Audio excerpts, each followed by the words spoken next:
everyone, and welcome to this very special Halloween edition of Experience Events. My name is Dr. A.J. Merlino. I'm the Associate Dean of Student Professional Development and Experiential Learning and Director of Music Industry Studies here. And today I'm joined by a very special panel of guests that's also presenting at 7:30 from We Used to Cut the Grass. We have Ben Harris, John Francis, Cody McCory, Mike Nordsey, Kevin Grossman. Sorry, I was swallowing my spit at the same time. And Damon Santamaria.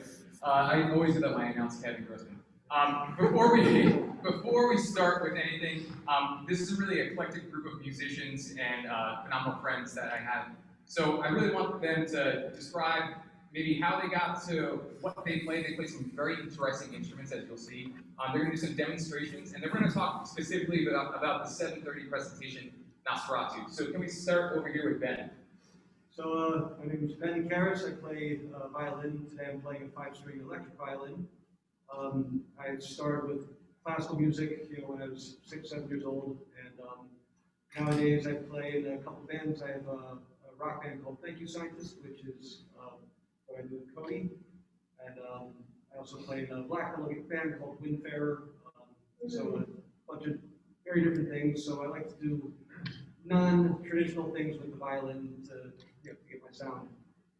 So yeah, and I love being part of this group. It allows me to just use effects, make all sorts of interesting soundscapes and whatnot, and just kind of channel the inner harmony for myself. Yeah, Ben, can you actually do a demonstration for us? Because I think it's really interesting. So the Music Industry Studies program here, we have very traditional instruments, commercial music based, so a lot of bass, drums, rappers, traditional vocalists. I think your treatment of an instrument in a non-traditional way is really cool. So do you mind demonstrating a little bit? Sure.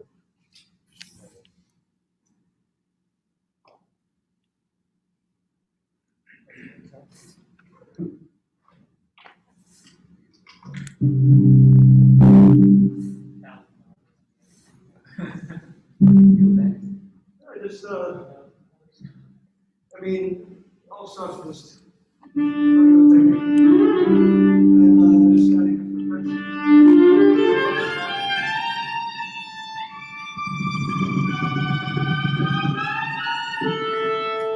Depends on what I'm looking for.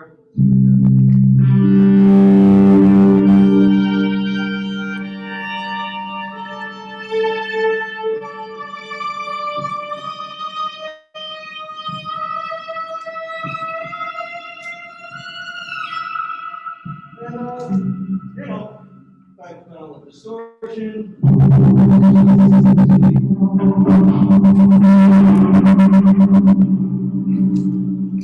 We're doing anything quite like this tonight.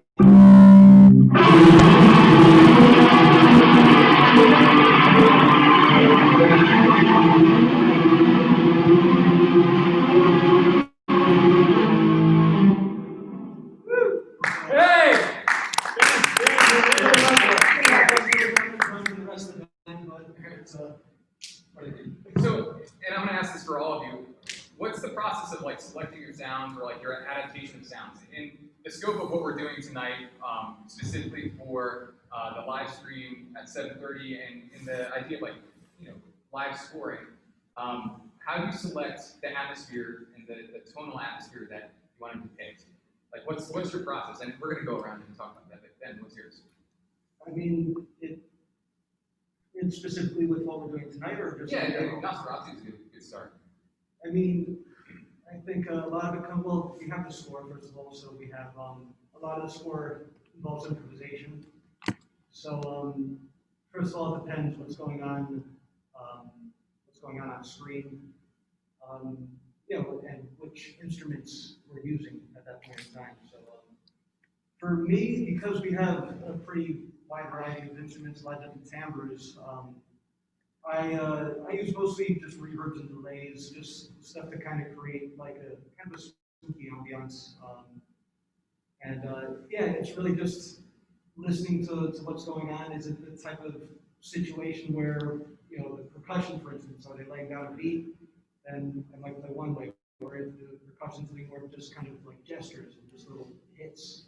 One of my favorite moments is when David hits the slide whistle when one of the characters gets thrown or jumps off a ship in the later part of the movie.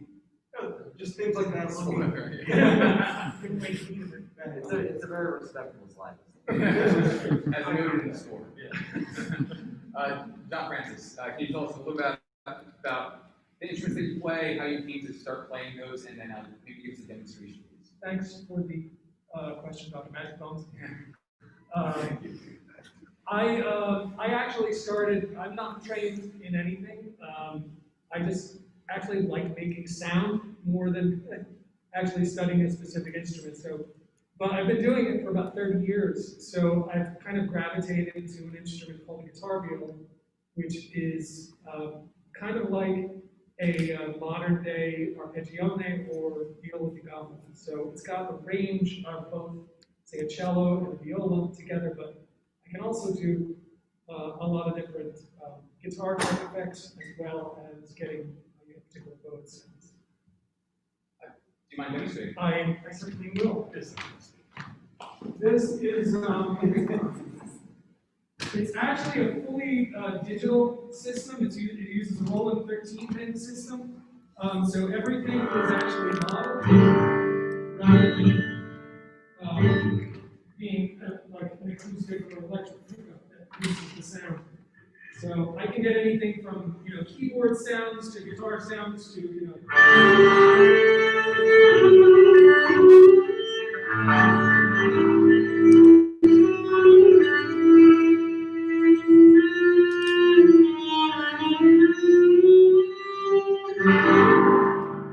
but I can get pretty crazy.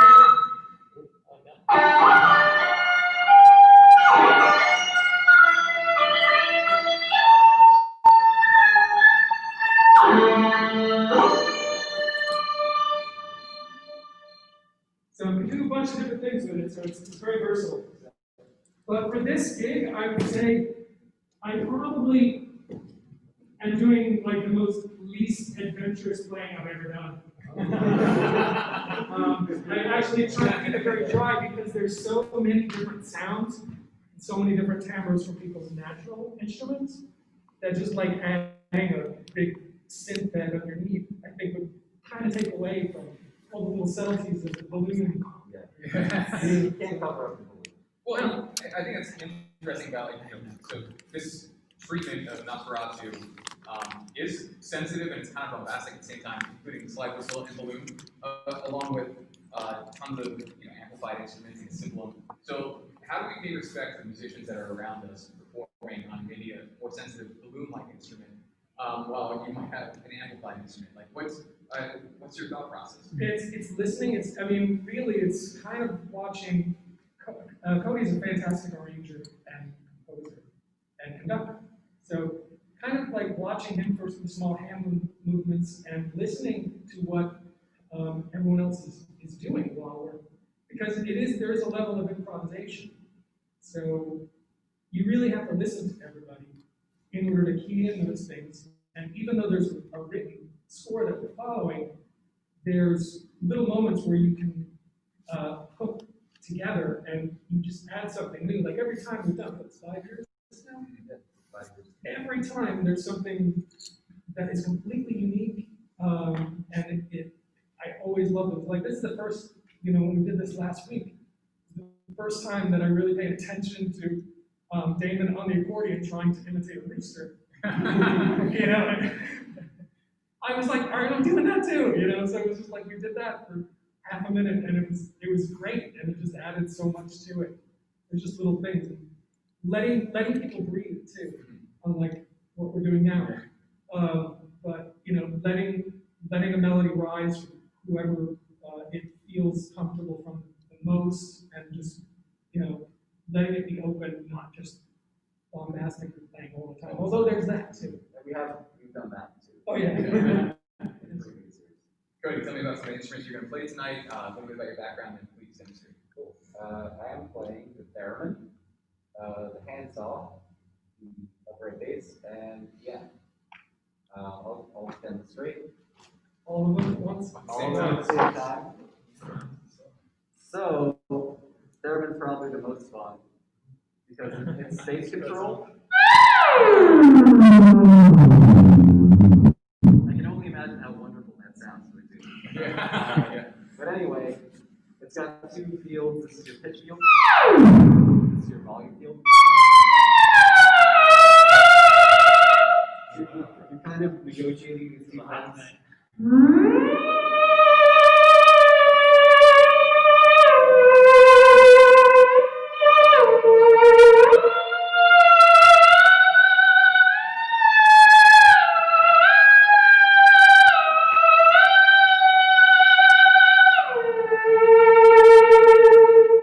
So it's hard to intimate because you got nothing to hold on to. But yeah, it's very fun. It's actually the first electronic instrument ever invented. Fun fact. Fun fact. Piano is a piano. A bass is a bass. Like I mean. Yeah, I think it's interesting about the piano though. You know, it's a piano, but you're using a bunch of interesting patches and you're running it through your computer. So maybe explain the process of Sure. like sound selection there. So I'm running the piano through Logic. I have a few plugins. It's an unicorda, which is a single string piano.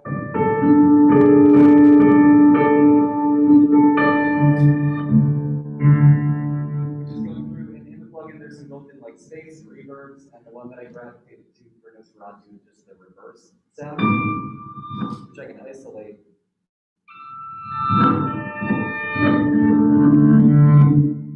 Just because I don't know, that kind of ambiance works for me. For this movie, it's spooky, time work kind of thing. And then also I have my cheesy church organ. Which is just my like Empire vibe. I love it. And that's pretty much it for the piano. The bass is just going into an amp. Yeah. That's all. Just some arcos, some pizzicato. Give me some saw. Saw, yeah. Singing hand saw. So this is, I think this originated as a folk instrument in France. The first place I saw it was a movie called Delicatessen. And it's just a faux hand saw.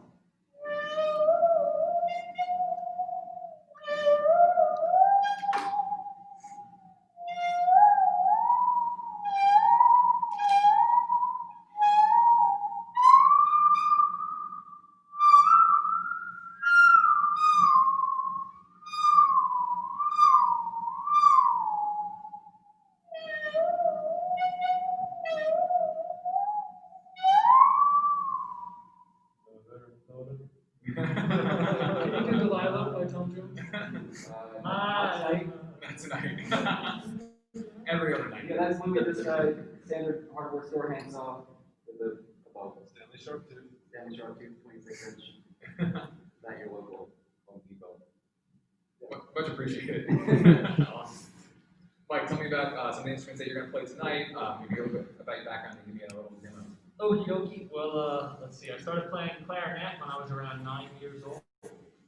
And then I got into rock and roll. I fell under the spell of the rock and roll rhythms. Seduced by At around age 12, I started playing electric bass and guitar. And then in high school, continued to play clarinet.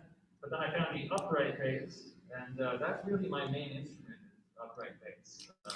No one would mistake me for someone who plays the clarinet or maybe a balloonist, I don't know. But in high school, I also played a thing called the contralto clarinet, which is a very low-pitched clarinet, lower than a bass clarinet. Because I know you were going to ask me. A lot of people think I play bass clarinet. People go, man, you're so good at bass clarinet. To be truthful, I've never even held a bass clarinet. But I am credited on an album as playing bass clarinet. That's how confusing people get. Yeah. So, but tonight I'm playing the contralto clarinet, chromatic harmonica, which I also don't know how to play, and a balloon, which is what I'm most known for. I think that's probably my finest. That's probably my greatest accomplishment. your minus work. Yeah. That's a real record. Yeah. Yeah. So I guess I'll start Demonstrate, please. with stuff. I'll move out of your way so we can see on the Zoom. Everyone's leaving the stage. Get away. So this is the contralto clarinet.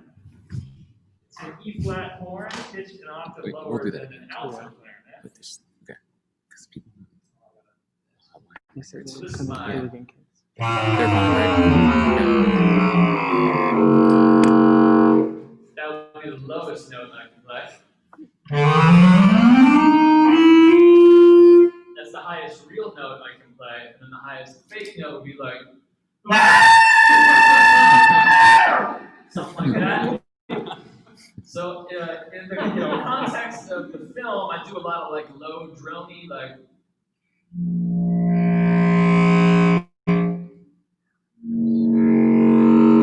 stuff like that for like atmosphere. And then when I'm feeling particularly like a ledge boy, I'll start doing things like I just can't stop doing that. It feels so good. Usually the second set when that happens. But this is a chromatic harmonica. I don't play it too much in the show, but I like to play it in between the two spots. So it's like there's one harmonica here, and then I push this button and I get it a half step higher. But what I like to do is hold it right about halfway.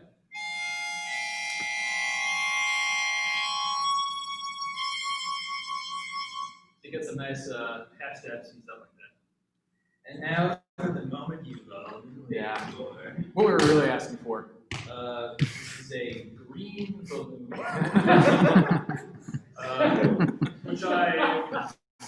Which I buy exclusively from the Buck Stop Skier in Highland Park, New Jersey. It's a dollar store on Raritan Avenue. They sell all kinds of balloons. I like green ones. It's $1. Is it a 7 or an 8? It's a 7. It's a 7. There's a few things you can do with a balloon.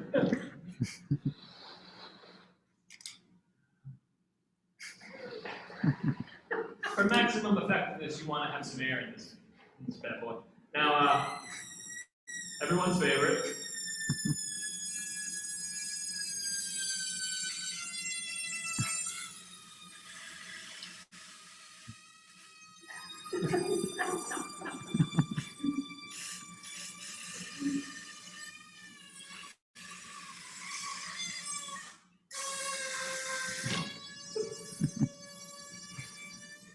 So there's all kinds of tricks you can do. You can actually get like different notes. If you push on it, you push more air through it. So that'll raise the pitch and the volume.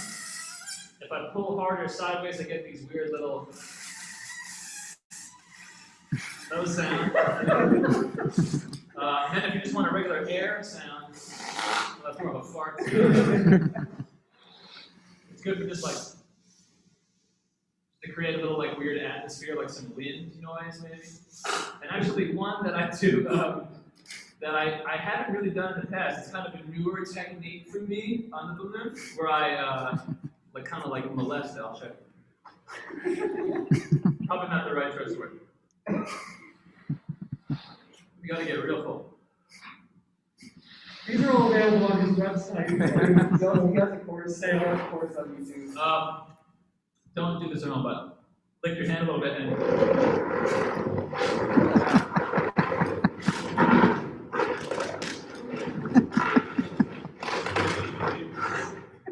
so that kind of stuff. Did you do that when they were playing?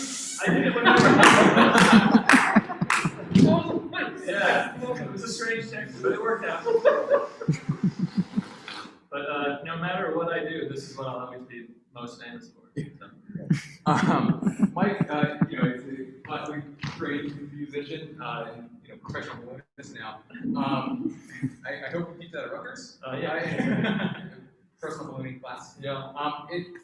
And I'm not going to stop right there. I'm going to get to you guys. But Cody is the composer and arranger of this treatment of Nosferatu, and I think it's really interesting that specifically selecting non-traditional instruments, not a huge string section, right? So what was your process of selecting balloons, slide whistles, like cymbalum? I mean, what was your thought process from beginning to end of your instrumentation? Well, the score evolves every year. This hasn't always been the instrumentation. And we call it, we use cut the grass, but we're really the ledge boys. Is what we refer to. The legendary The ledge boys, which is a subset maybe of we use cut the grass. All of us have played with the band at some point, and that's like a larger ensemble thing with horns and stuff.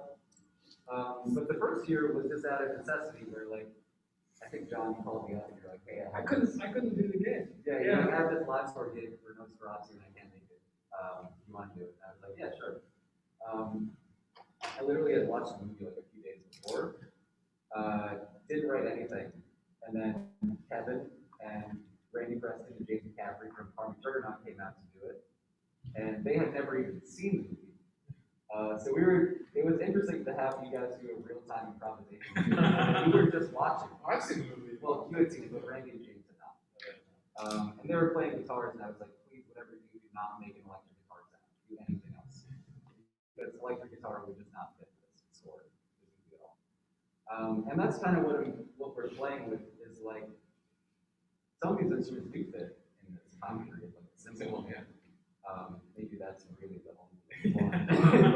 Contralto clarinet, that's what, like 1700s? Yeah, like 1730. Yeah, so yeah, some of them work. A lot of them don't. Obviously, like piano with effects, maybe not like the most, doesn't exactly fit. But like Ben was saying, he may not take like a sick, distorted violin solo tonight because that might be a little too anachronistic. John is probably not going to throw on his sick flanger pedal at any point, although you can if you want to. It's not. It's sort of just like towing that line, like what is acceptably anachronistic and what is not. Like for instance, I play a theremin, which to me is just like the monster movie instrument. So to me, it's acceptable because they're a monster. Yeah. Regardless of what the original score was, I think it was like in a library that caught on fire or something. Like the original score for this movie, I looked it up one time, and it was lost. So there's no original score for this route. But people have done it all different ways. Usually, it's like an organist will improvise or write something. There are definitely tons of great scores in this route, and it's just artists, and it's like just a guided improvisation with like working figures that are just threaded through with improvisation, which I like. To me, the most fun part of music is all the stuff that's not on the page. Yeah. I really enjoy too about playing with all of you guys. Just 5 years in, I think 4 years into something like that, and it's not just the instrument selection, but it's the treatment of instruments. Not like core treatment of instruments, but it's the approach to playing, like taking non-traditional approaches or non-idiomatic approaches to playing cymbal or to playing theremin or to whatever we're treating. And Kevin's a good example of this as a percussionist, as a drummer, and taking a non-traditional approach to playing instruments and really like trying to discover new sounds. Yeah. Can you just talk a little bit about the instruments that you play, your treatment of these instruments, and why you select these? I play mainly drums and percussion, particularly in this ensemble. I'm playing, not that you can see it behind everybody, but just a I'll go over you. just a regular old. I guess I'll just jump right in. Let's just get on. Jump right in. Wrong, tonight. It looks a lot like a drum kit. It looks a lot like a drum kit, and there's not much different about it being a regular drum kit. Wait, But I do chord's not like that far. using symbols that have like broken or that I found. Like you see, this is pretty gnarly. Like it's the whole careful. Yeah, a little bit of blood is hard. This one, it's like from a garage sale thing I found in somebody's barn. So these crazy spooky sounds. You get the right drumstick for that spooky sound.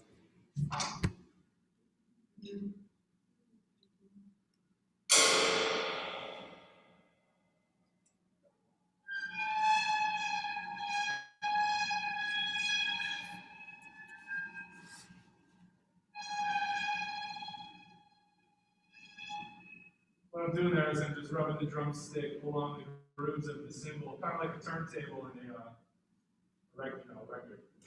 You know how that works. And when you do it on the cymbal, you get different tones. There's none at all sometimes.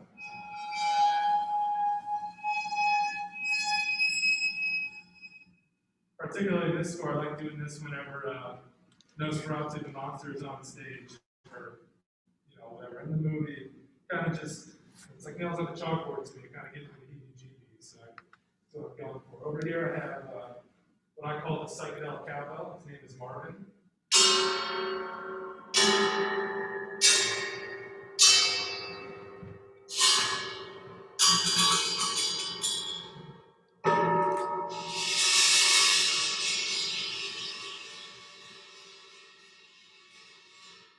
made by the company Beats out in Colorado, and it's essentially just a very large cowbell with a sort of strings attached to it. This makes all sorts of other spooky sounds when I amplify it, but for this, I use it mainly for these sharp, abrasive tones. Can't see because I also have a unique vintage set of salad bowls. That's what.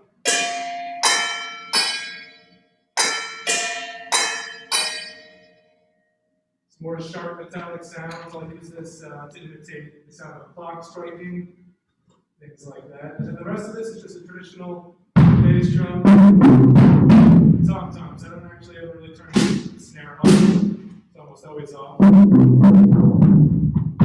Kenneth, how do you imitate the sound of a horse? Oh, horse. Probably the most important part of my job in the score is letting you know whenever the horses are moving on the screen. Which was not written in, I had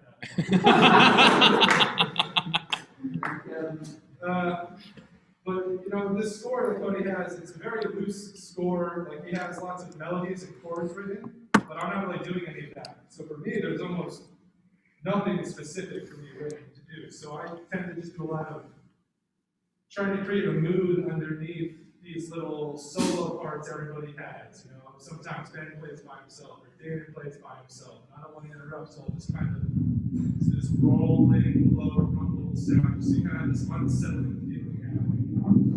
And then when things start getting weird.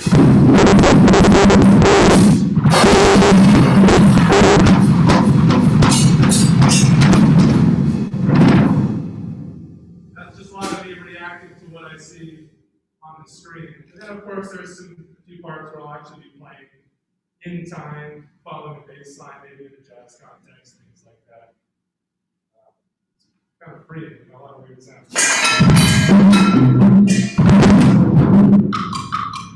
That's the scariest one for John. He's terrified of horses.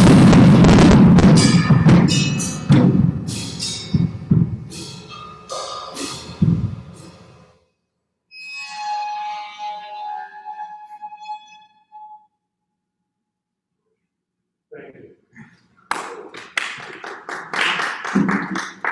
It's actually just one specific horse. There's a horse who wrong. Let's just say he wronged John. I'm not going to tell that story. But we are going to launch our first poll. So we're going to launch our first poll. We're going to take about a minute and a half to launch that poll, and then we'll reconvene our interview. We do have to count for 90 seconds. But all different instruments. The students have to, that's one of the questions. Who's your favorite dresser?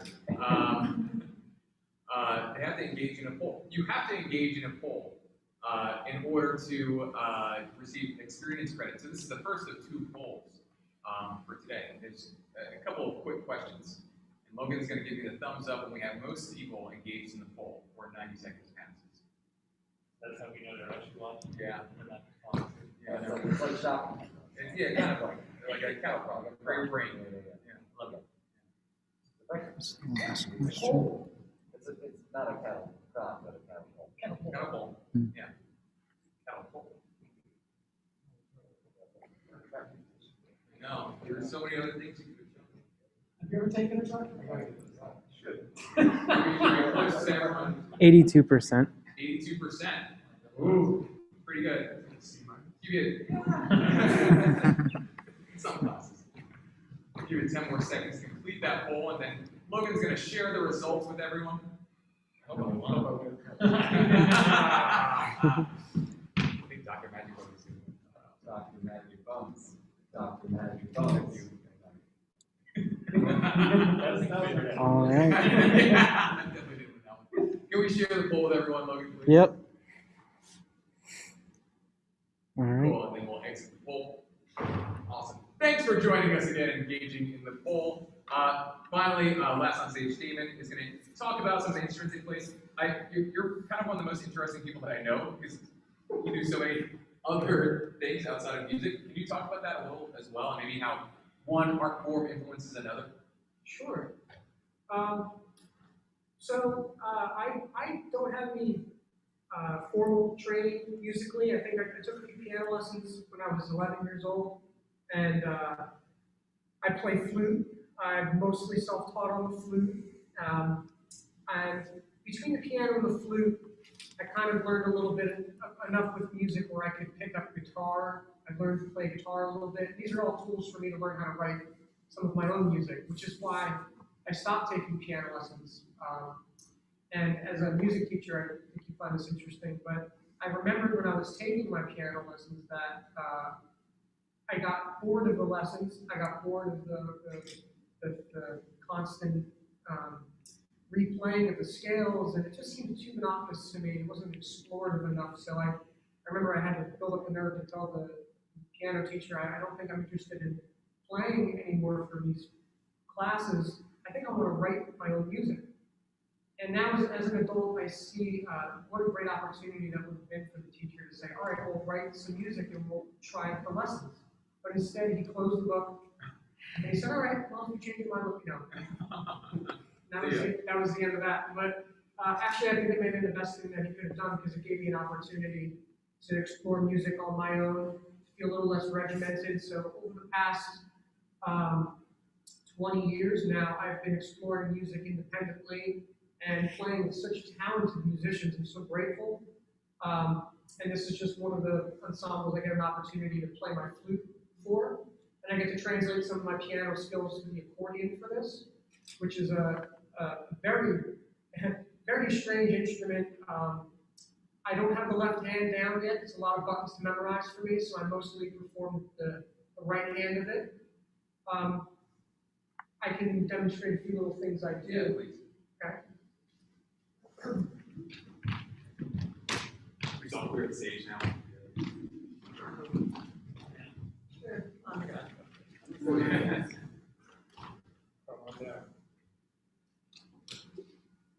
So this is a traditional accordion from Italy.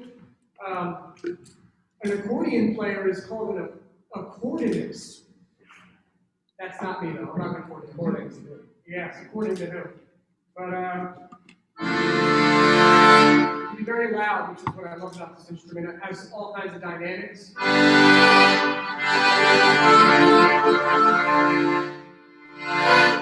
So for some of the music, I do take some time during the score to take out some long out, which I think is really nice. But for parts of the score where there's a lot more calamity, it's nice to just let the accordion breathe.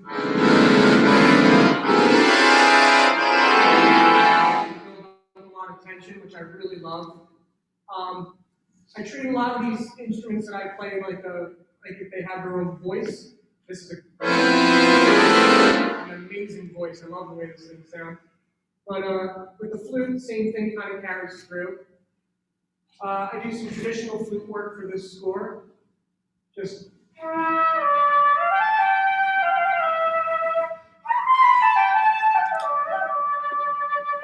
very light and airy stuff for certain scenes. There's some really nice moments in the movie you'll notice where there's two lovers. And I like when this plays a part in that.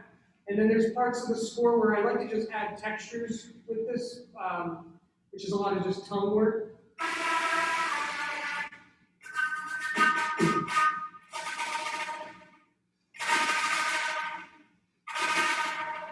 Or overtones, just some slight windy sounds is always nice too.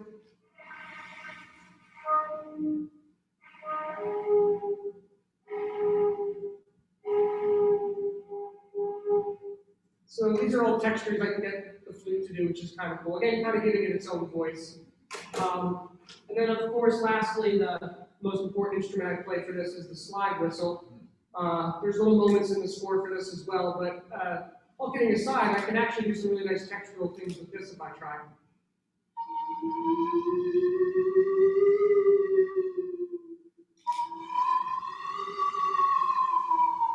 Yeah, it's all that tongue work, which is a lot of fun.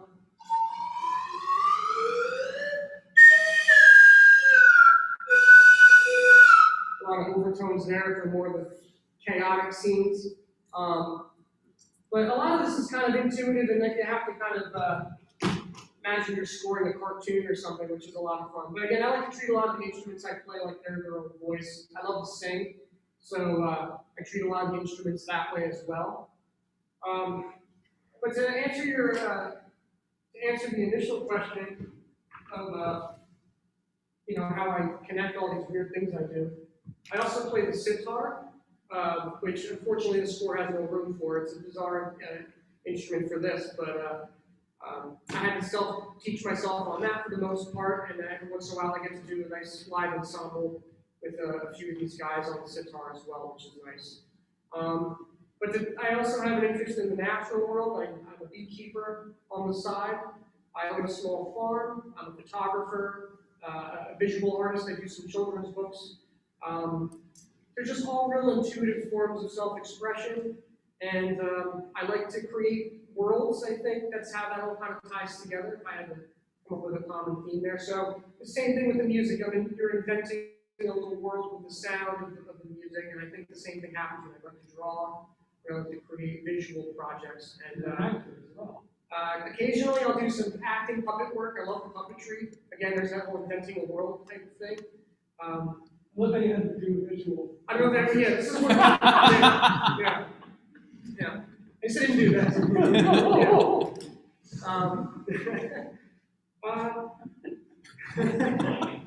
But yes, with the natural world as well, I was talking about beekeeping, the honeybees, you can hear the sound of them and you know what they're feeling.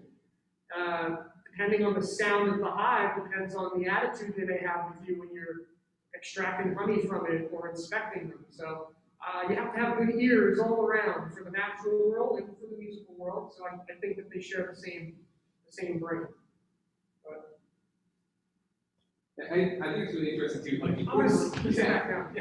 incorporating your love of poetry, puppeteering into Karmic Juggernaut, and everyone every band that everyone plays in, just bringing not just your instrument but your personality. And I think the process of bringing your personality and finding your tone and finding your voice is really interesting. I think like a good segue is like the sounds that are around you, like from the natural world, bringing into your music, or the visual world, like bringing that from the children's books into Karmic Juggernaut, which probably lots of young children probably would listen to, but probably not. But bridging those worlds is really interesting. So creating worlds and then combining two of them, I think is like a really cool thing that you do, and I think a lot of us do on stage. And beyond that, what I love about Cody's treatment of this is some of us are virtuosic on these instruments, but a lot of us is a virtuoso balloon player. I am not a full-time cymbal player. Like, everyone's treatment of these instruments is different. It doesn't matter like the virtuosity or not. And what I really like about music, it doesn't require, music like this specifically, it doesn't require virtuosity to make good music. Yeah.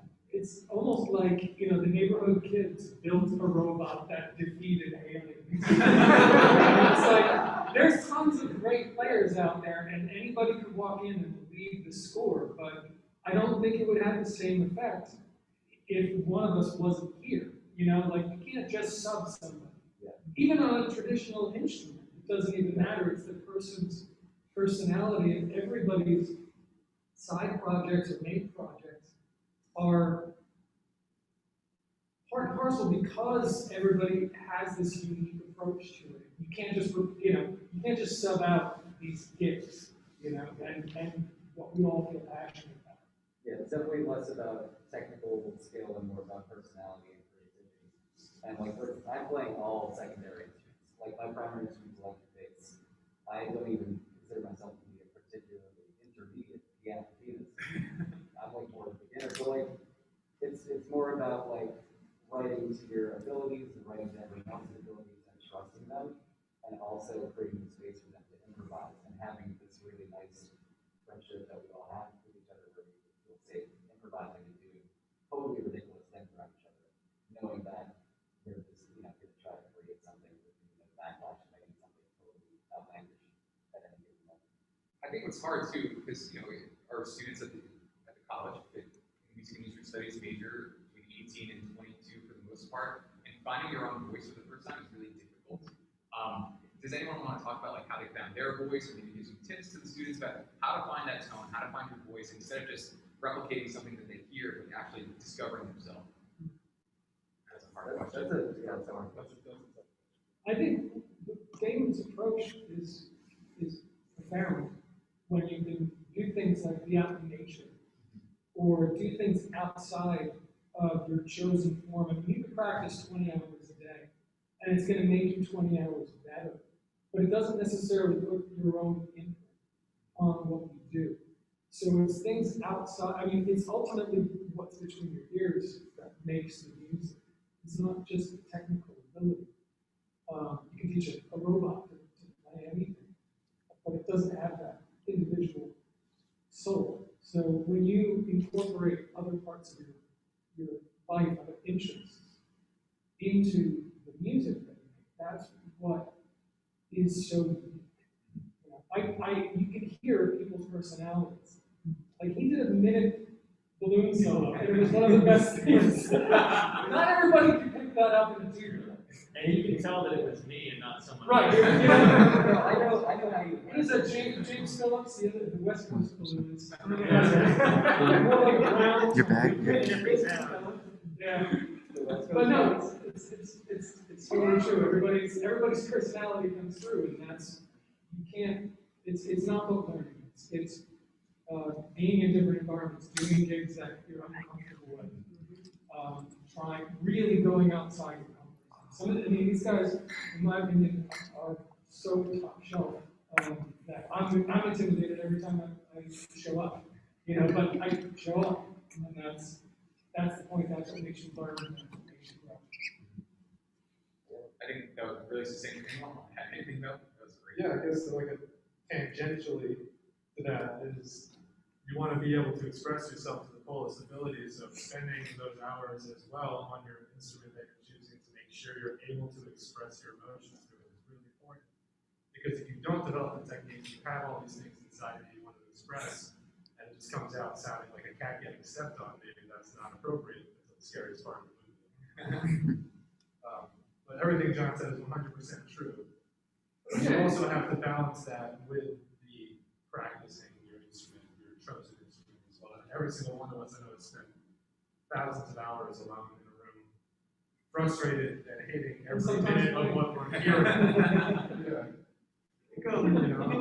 One thing that certainly helped me, coming from a pretty straightforward classical background from a young age, and then studying classical violin when I went to college, just knowing when to forget certain elements of what you've been taught in a particular musical upbringing.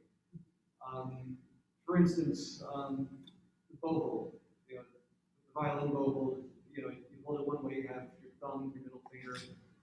Let me just grab my phone and demonstrate.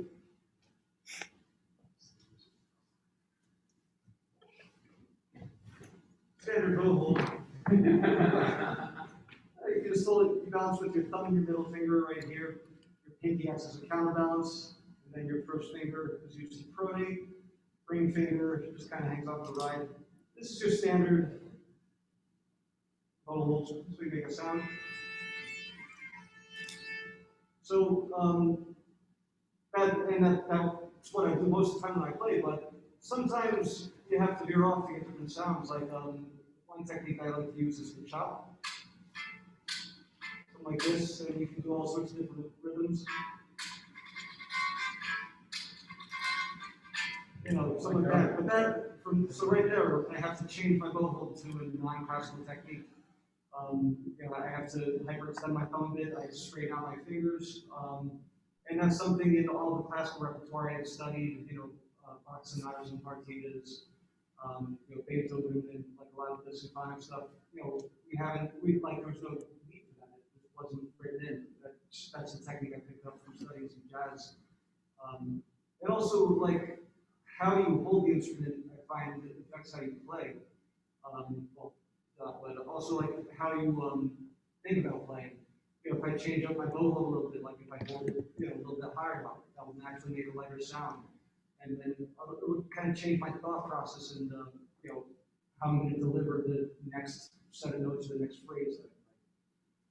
So yeah, learning when it's appropriate to disregard elements of what you've been formally taught, and to just try something new to see what happens, for better or the worse. If it sounds great, awesome, and that's a new tool in my toolbox that I can pull from.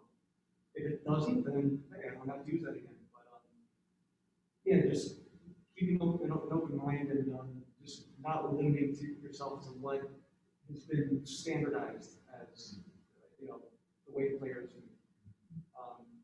Sorry, No, I've done it to myself.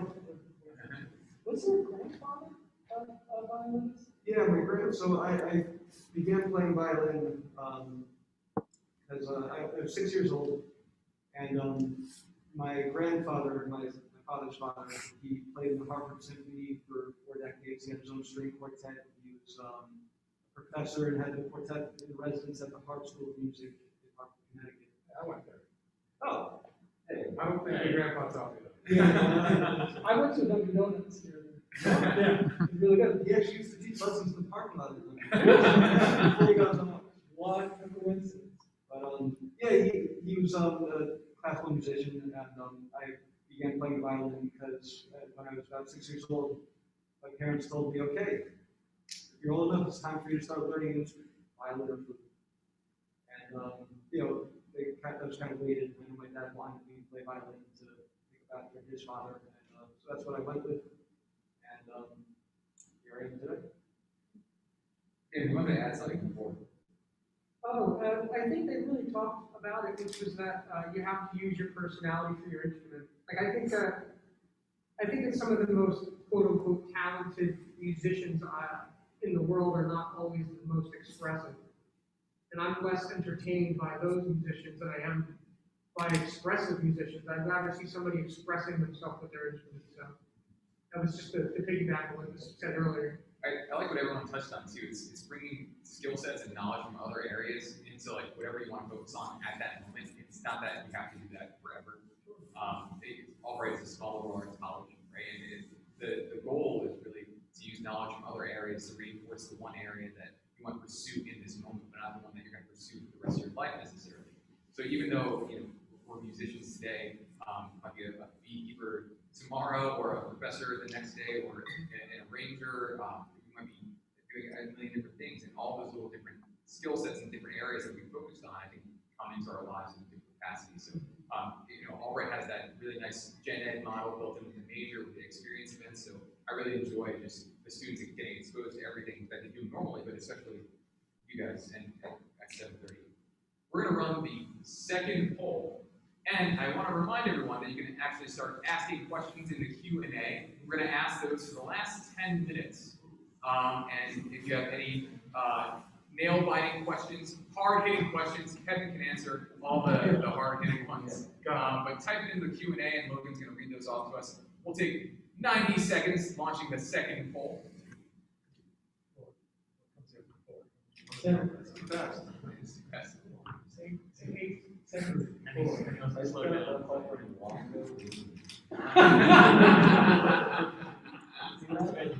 Longo. That person? No. Wait, why is it say that? Because I think that's the color. Oh, you can call it. My color IDs at Longo weed. Wow. Where's the Longo weed?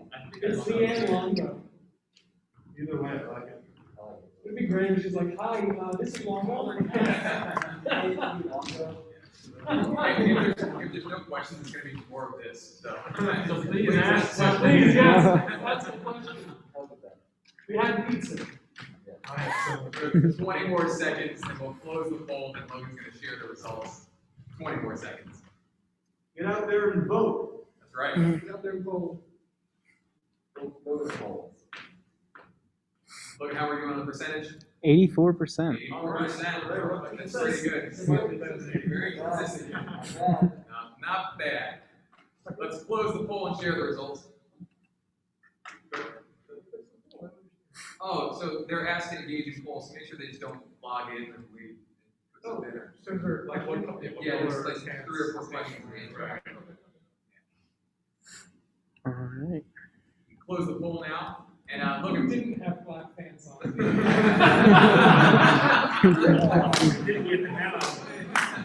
Motive? What is how embarrassing. Somebody's never worked in a pit. Can we read some of the Q&A questions? Yeah. So what was the name of the digital guitar-like instrument that you mentioned? It's called a guitar viola, built by Jonathan Wilson in California. It's a one of a kind. It is a one. But you've heard them in different music scores like 300. It's in Game of Thrones. Type it in. Tons of video games. Feel. Countless scores.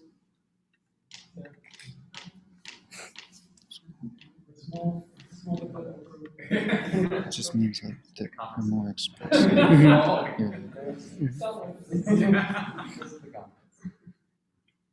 All right, we have one more. It's, do you prefer instrumentalists that are more emotive and play with feel, or those that play with virtuosity? Feel or virtuosity? You want to go straight down? How about both? What do you have? I have to pick. Depends on the context, but I guess feel in most cases. Virtuosity. I mean, it's like, It's a perfect. guy has to know what a Brewster was really about in order to play one on an accordion.